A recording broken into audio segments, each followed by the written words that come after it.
26 mars 1998. Les inspecteurs de la 2e division de police judiciaire viennent d'appréhender l'homme que tous les policiers parisiens recherchent depuis 2 jours. Ils l'amènent au fameux 36 quai des Orfèvres, le siège de la PJ. L'homme s'appelle Guy Georges, c'est lui, là, avec sa capuche verte que les policiers vont présenter au juge dans le cadre de l'enquête sur le tueur de l'Est parisien. On le soupçonne d'être l'auteur d'au moins 5 meurtres de femmes et d'une tentative. Ce jour-là, c'est une enquête de plus de 7 ans qui commence à s'éclairer d'un nouveau jour. Tout a commencé pas très loin de Montparnasse. Le 26 janvier 1991, Pascal Escarfaille rentre chez elle, rue de Lambre, un peu avant minuit. Pascal a 24 ans. C'est une étudiante tranquille. Elle vient d'obtenir sa maîtrise de lettres. Impossible de rentrer sans le code.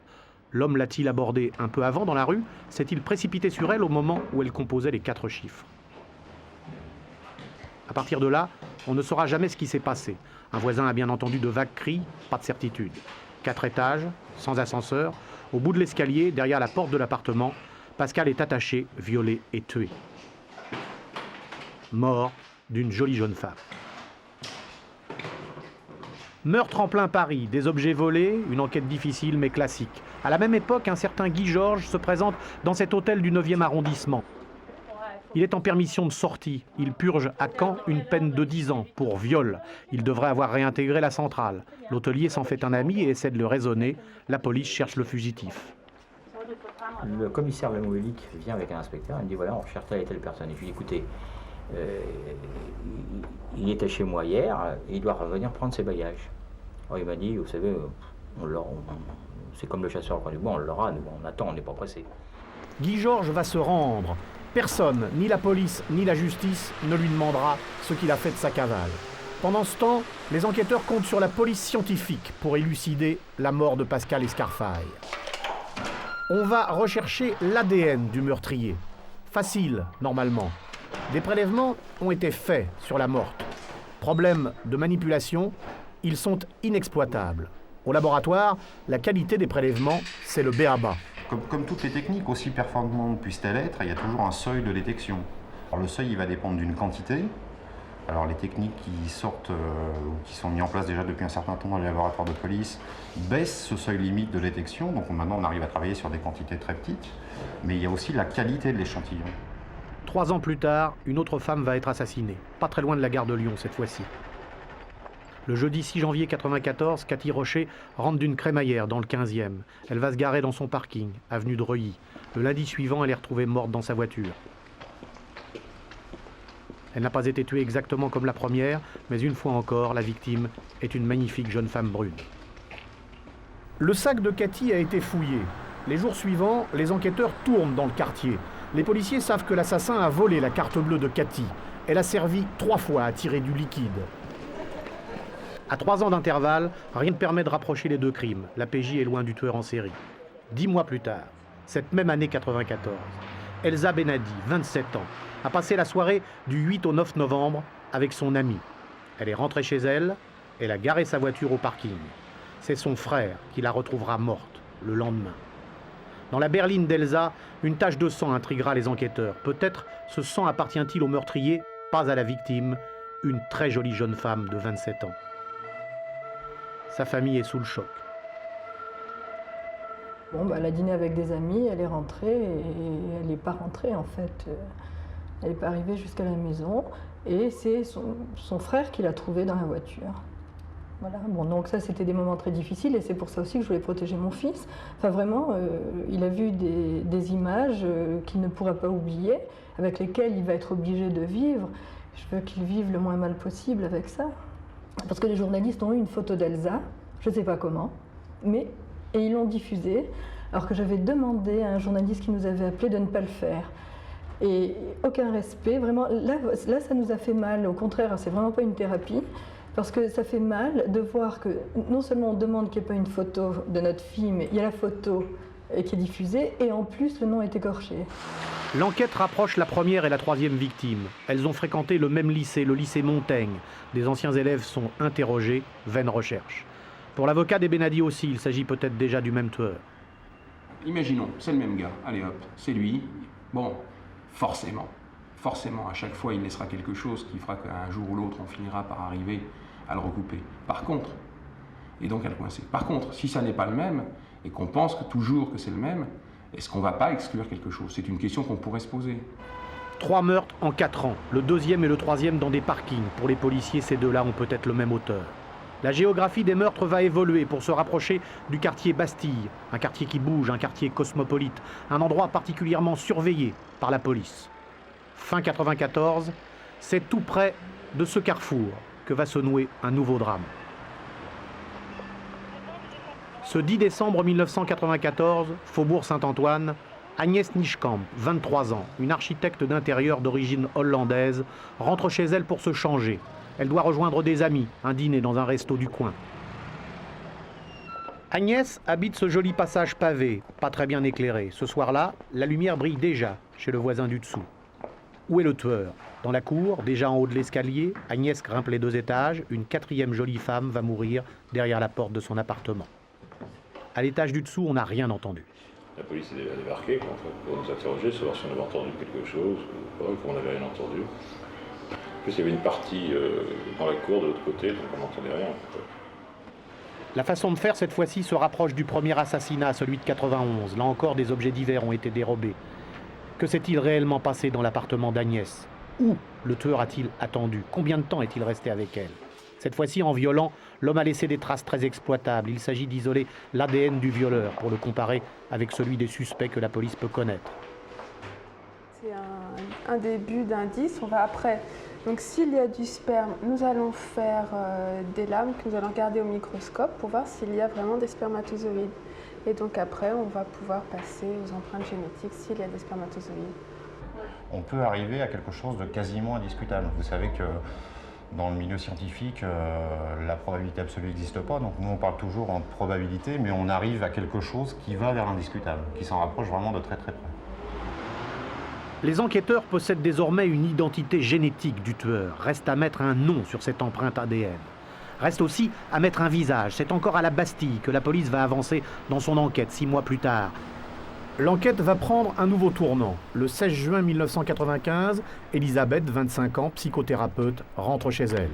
Le code, le couloir, une première porte, une seconde, une petite cour pavée, une autre porte. Sa voisine l'entend monter, son chien grogne. Le tueur rejoint Elisabeth dans l'escalier, mais elle va en réchapper. Sa photo, on ne la verra jamais pour préserver sa sécurité. Le lendemain, Elisabeth raconte tout à sa voisine de palier. Comme elle nous a expliqué, en 2 enjambées, il était là avec le couteau au cou. Et je sais pas, il lui a dit comme ça, comme quoi il était en cavale et qu'il avait rien à perdre, donc il fallait qu'elle se taise et qu'elle rentre et tout. Moi je dis il était planqué là, et ça on me l'enlèvera pas de l'idée, il était planqué là. Là, c'est l'autre cage d'escalier, en face, de l'autre côté de la cour. Bon, elle dit il a commencé, il lui a mis les mains dans le dos, il lui a attaché avec du Suterton, hein. Il l'a bâillonné, puis il l'a fait descendre. Elisabeth habite un duplex, au premier l'entrée, en bas la chambre où elle est ligotée. Elle dit j'ai essayé de pas trop serrer, que quand il m'a serré, que ça y a un petit peu de mou. Puis elle dit quand on est arrivé en bas, il s'est aperçu que la lumière en haut n'était pas éteinte. Donc elle dit il est remonté. Et elle dit entre-temps, j'ai pu me libérer des liens. Elle dit je sais pas comment. Elle dit je me suis précipitée à la fenêtre. Elle dit j'ai ouvert la fenêtre, poussé le volet et puis elle dit j'ai enjambé. Au départ, elle dit elle se voyait vraiment plus là. Elisabeth saute par la fenêtre, court à en perdre le souffle. Elle va se réfugier dans un café. Quelques secondes après elle, son agresseur s'enfuit à son tour, vu par un témoin. Mais l'étudiante en psychologie a fait parler son agresseur. Il a même fumé. Le tueur a fumé et la police a récupéré son mégot. Un mégot pour le labo, c'est une trace de salive. À partir du moment où vous avez quelque chose, un élément qui est de nature d'origine biologique, qui provient d'un individu, quoi que ce soit, on peut utiliser nos techniques dessus. On ne garantit pas que ça va marcher, mais on peut essayer. Alors ça va, votre imagination peut ne pas avoir de limite, donc on part du sang, du sperme, des cheveux, de la salive. La salive, gagnée, la salive sur le mégot, c'est le même ADN que chez Agnès Nieschkamp, la 4e victime. À l'identité judiciaire, Elisabeth va donc réaliser un portrait robot. Ici, il n'y a qu'une seule pièce où l'on fait ça, c'est le bureau 20. Elisabeth a eu le temps de dévisager son agresseur. Pour faire un portrait robot, ça se passe toujours pareil. Donc elle rentre ici dans cette pièce, nous sommes seuls, enfin elle ainsi que moi, avec parfois un collègue qui est au courant de cette affaire. Et à partir de là, nous allons prendre des renseignements afin de pouvoir réaliser le portrait robot, quoi. Moi, dans ce cas-là, je commence par la coiffure ainsi que la forme du visage. Ce qui est, je pense, l'élément qui a été le plus retenu par la personne, quoi. Parce que ce qui est le plus délicat, évidemment, c'est le regard. Et ce qui fait 80% du portrait robot. Nous posons à chaque fois des questions sur la forme du visage, ovale, rond, triangulaire, carré, anguleux. Et c'est la personne qui décide à chaque fois. C'est elle qui réalise le portrait robot, ce n'est pas moi. Elisabeth et le témoin ont décrit un garçon à la peau sombre, cuivré comme un hindou, précisera la jeune femme. Elle ajoute que les cheveux devaient être crépus. L'autre personne dira un métis d'Africains et d'Européens. Voilà le portrait robot que vont en tirer les enquêteurs. 4 meurtres et une tentative en 5 ans. Une certitude, les tests ADN prouvent que les 2 dernières fois c'était le même homme. Le portrait robot n'est pas diffusé. Après avoir vu des centaines de photos de suspects, des milliers même, Elisabeth la rescapée va aller plus loin. Cachée dans des voitures banalisées, elle va quadriller la Bastille avec les policiers. Un mois plus tard, le tueur se déplace plus au nord. Il va tuer Hélène, la fille d'Anne Gauthier. C'est l'appartement de ma fille, là, au-dessus de la porte. Cette femme va même refaire l'ultime parcours de sa fille. Je pense en effet qu'elle a marché cette portion-là. Alors, est-ce qu'elle avait déjà rencontré son tueur ou est-ce qu'elle l'a rencontré à la porte chez elle? Ça, on ne le sait pas. C'était une soirée entre amis. Il y avait 5 jeunes filles, toutes des collègues, et qui fêtaient le mariage de l'une d'elles le lendemain matin à 11h. Et Hélène devait être témoin à ce mariage, et ce mariage a eu lieu sans Hélène, bien sûr, et on n'a pas dit à la jeune femme ce qui s'était passé. On lui a dit qu'après. Madame Gauthier reviendra souvent rue du Faubourg Saint-Martin, là où quelque temps sa fille avait habité avec un ami. La mère d'Hélène, après cette terrible nuit du 8 juillet 95, voudra comprendre. Elle fera le tour des commerçants, leur présentant le portrait robot réalisé par Elisabeth un mois avant. Elle s'étonnera que les enquêteurs n'en aient pas fait autant. Anne Gauthier essaiera de refaire une partie de l'enquête, jusque devant cette porte qu'elle touche, presque comme une relique à chaque fois qu'elle y vient. Voilà, c'est ici. Donc ma fille était là, et le jeune homme était là. Et le concierge, le voyait d'ici. Je les ai vus parler tous les deux, rentrer tous les deux. J'ai rien vu d'agressivité ni de rien. Si j'aurais vu quelque chose, quoi que ce soit, que je voyais qu'il avait quelque chose pointu dans le dos, quelque chose comme ça, j'aurais appelé la police. Hein. J'ai regardé, ils sont montés, j'ai vu que la lumière était allumée, et je me suis recouchée. Hélène passe la porte avec son assassin. Elle semblait donc sereine. A-t-il raconté une histoire? Cachait-il son couteau? La menace-t-il seulement dans l'escalier? Derrière la porte du premier va mourir une autre jolie jeune femme. Chez lui, le propriétaire se souvient bien de l'ancien petit ami d'Hélène qui passait encore de temps à autre, comme ce matin-là. C'est l'ami d'Hélène là, qui est monté dans l'appartement et puis qui l'a trouvée étendue, pleine de sang. Il a cru qu'elle avait eu une hémorragie. Hélène, une chic jeune fille sans histoire. On l'a connue pleine de vie, cette fille, toute souriante. Pour moi, c'est pas la fin, ça ne sera jamais la fin. Vous voyez, ces mains, elles ont sorti ma fille. Ma fille était ma 4e fille. Sa naissance a été un des plus beaux jours de ma vie et ses mains ont sorti mon bébé de moi. Ces mains ont donné la vie à une fille qui était une fille formidable, qui avait beaucoup à faire dans la société. Et cet homme, avec ses mains, il a pris cette vie. Et ce qui me tient éveillée la nuit, c'est que je voudrais lui tenir les mains. Nous sommes au début et à la fin d'une vie, de la vie de ma fille, et je voudrais lui tenir les mains.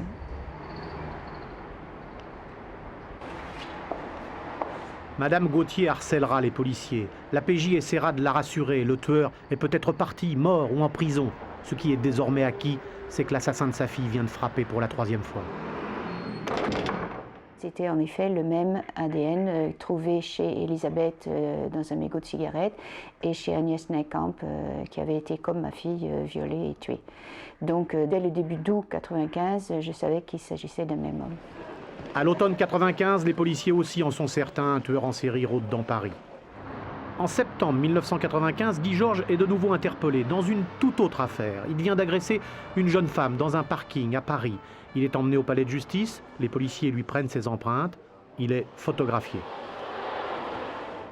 La photo, Elisabeth ne la verra que plus tard, sans la reconnaître formellement. Mais personne ne fera de rapprochement entre le portrait robot et cette photo. Problème de ressemblance ?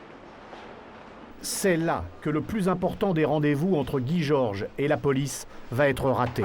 Dans la voiture de la seconde victime, une tache de sang n'avait pas été identifiée. L'ADN sera comparé avec celui de Guy Georges. Mais les enquêteurs ne feront pas comparer son ADN avec ceux récupérés dans les autres meurtres.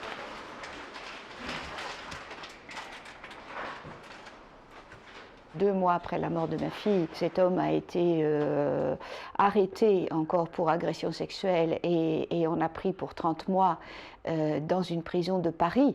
On n'a pas pu le cerner. On l'a laissé sortir au mois de juin 1997. Il y aura en effet beaucoup d'explications à donner. Septembre 1997, 3 mois plus tard, le tueur change de quartier. Magali Sirotti, chaque jour, porte un goûter à son fiancé dans son atelier moto. La mère de Magali connaît son parcours par cœur. Elle a dû arriver vers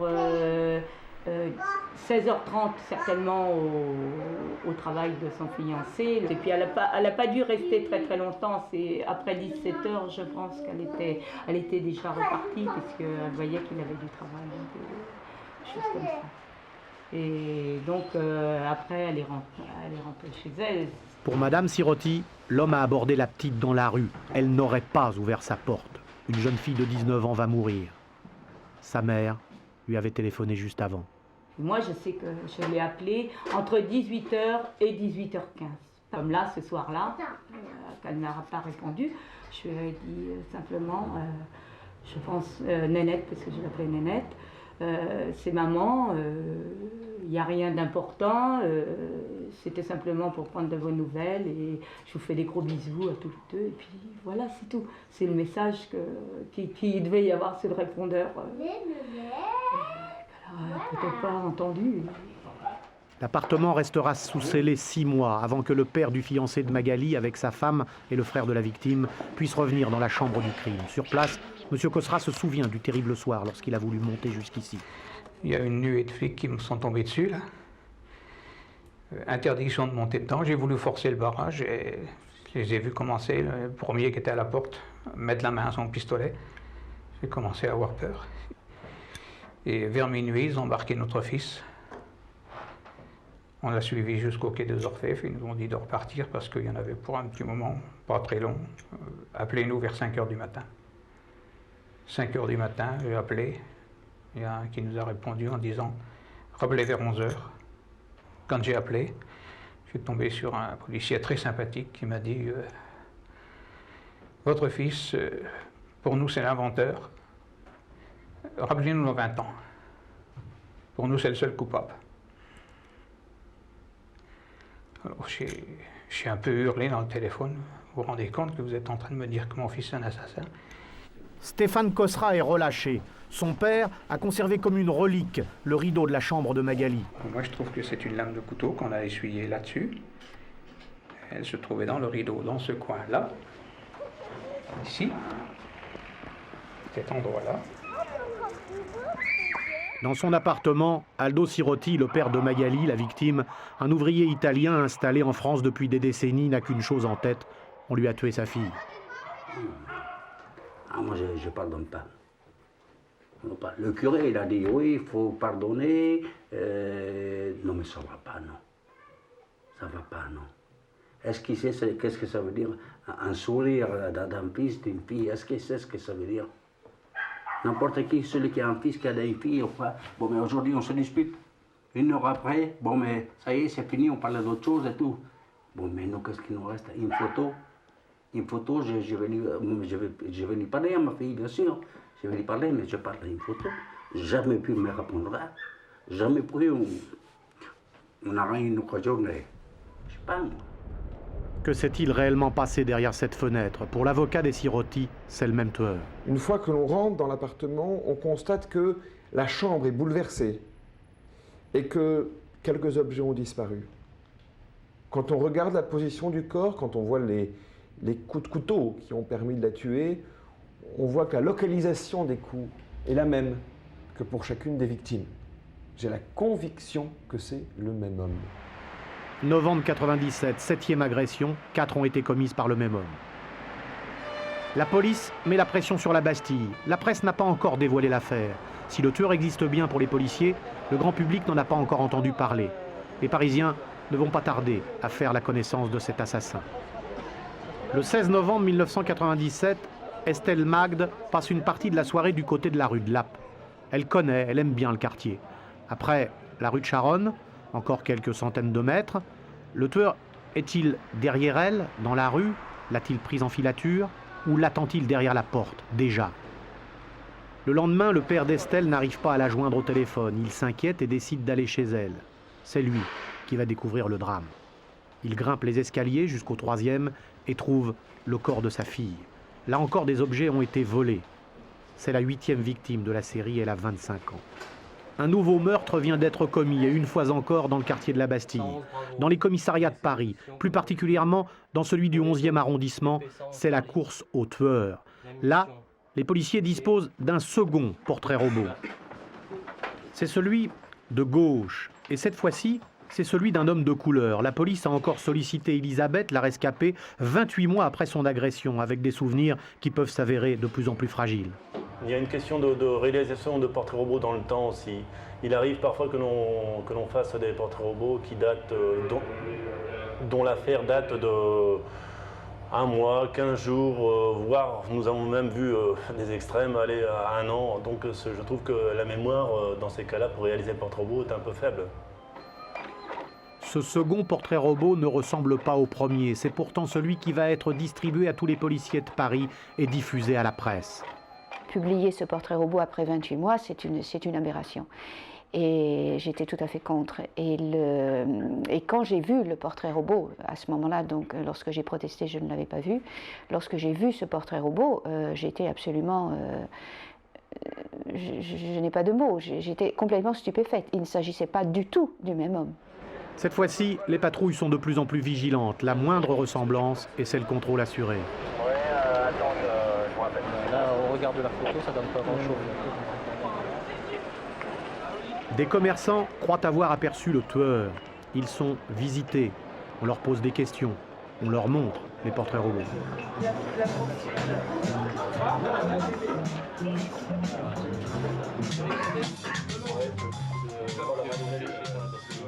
Personne ne reconnaîtra cet homme. Personne n'apportera d'éléments intéressants. Tandis que le 11e arrondissement est fouillé de fond en comble, un numéro vert est communiqué au public. 3000 appels y parviennent. Ni ces appels, ni la publication du portrait robot n'apporteront officiellement le moindre début de piste. La PJ se fait moins voyante, elle, mais elle investit elle aussi le quartier Bastille sur renseignement la plupart du temps. Un de ces renseignements va l'amener dans les centres d'accueil pour SDF. Tous les centres qui reçoivent des SDF seront visités. Une piste qui, elle aussi, va tourner court. Oui, la police est venue nous voir avec le portrait robot. Et c'est normal qu'elle essaye de rechercher un tueur. Nous avons effectivement, à ce moment-là, répondu normalement. On a répondu normalement. En fait, un suspect est bien passé là, mais plusieurs mois auparavant. Et tandis que les gardiens de la paix continuent à chercher dans Paris, à la Bastille plus qu'ailleurs, un laboratoire appelle le juge d'instruction. On vient de mettre un nom sur les tests ADN, celui de Guy Georges. Un mandat d'arrêt est lancé contre cet homme. En quelques heures, 3500 photos vont être tirées et distribuées aux policiers. Il y avait des photos qui existaient dans nos fichiers, télescope, c'est le négatoscope. Et donc à partir de ces photos et puis du portrait robot, eh bien, il a été identifié par les différents témoignages qu'on avait. Et puis on nous a demandé de tirer des photos, un maximum de photos pour une diffusion sur 2 jours, ce qui a fait à peu près environ 5000 photos qui ont été diffusées dans tous les services de police. Cette photo de Guy Georges a été prise 2 mois plus tôt, en janvier de cette année. Il avait été arrêté pour vol de cyclomoteur. Il est méconnaissable, impossible de comparer cette photo aux 2 portraits robots. La puissante machine de la police judiciaire entre en action. Du 36 quai des Orfèvres, les policiers partent pour des points connus d'eux. Il y en a 11 au total. 11 endroits où Guy Georges a ses habitudes. 11 endroits où Guy Georges peut apparaître à n'importe quel moment. Parmi ces planques de la police, le quartier de la Place Blanche, le restaurant de l'un de ses frères, l'hôtel Savoie où il est revenu souvent. À la Bastille et ailleurs, des sous-marins, ces voitures de surveillance qui ressemblent à n'importe quelle fourgonnette, sont installées en planque. Au quai des Orfèvres, la nuit s'annonce longue. Il faudra des centaines de policiers si la traque se prolonge. 48 heures après son identification, Guy Georges monte les escaliers du métro Blanche. Il se déplace souvent en métro. D'ailleurs, à proximité de chaque crime, il y avait une station. Les inspecteurs croient bien le reconnaître. Ils le suivent jusqu'à l'entrée d'un magasin. Il y avait 2 policiers qui sont rentrés. Ils ont demandé son prénom. Et tout d'un coup, il s'est retourné, il a dit oui. Alors ils ont tombé sur lui. Guy Georges a été interpellé au cœur de Paris. En fait, il ne s'en était jamais éloigné, sinon pendant ses périodes d'incarcération. Celui qu'on soupçonne d'être le tueur de l'Est parisien va se retrouver devant le juge Gilbert Thiel. « J'ai déjà payé », dit-il au magistrat. « Je viens pour le solde », lui répond le juge d'instruction. Guy Georges, 35 ans, sans domicile fixe et sans emploi, est un récidiviste. Dans sa petite maison près de Mâcon, Madame Gauthier ose à peine croire que le calvaire est terminé, que celui qui est accusé du meurtre de sa fille vient d'être arrêté. Il y a eu assez de morts et assez de souffrances et c'est bien. Maintenant, on va le juger et nous autres, les familles, on va pouvoir commencer vraiment notre deuil.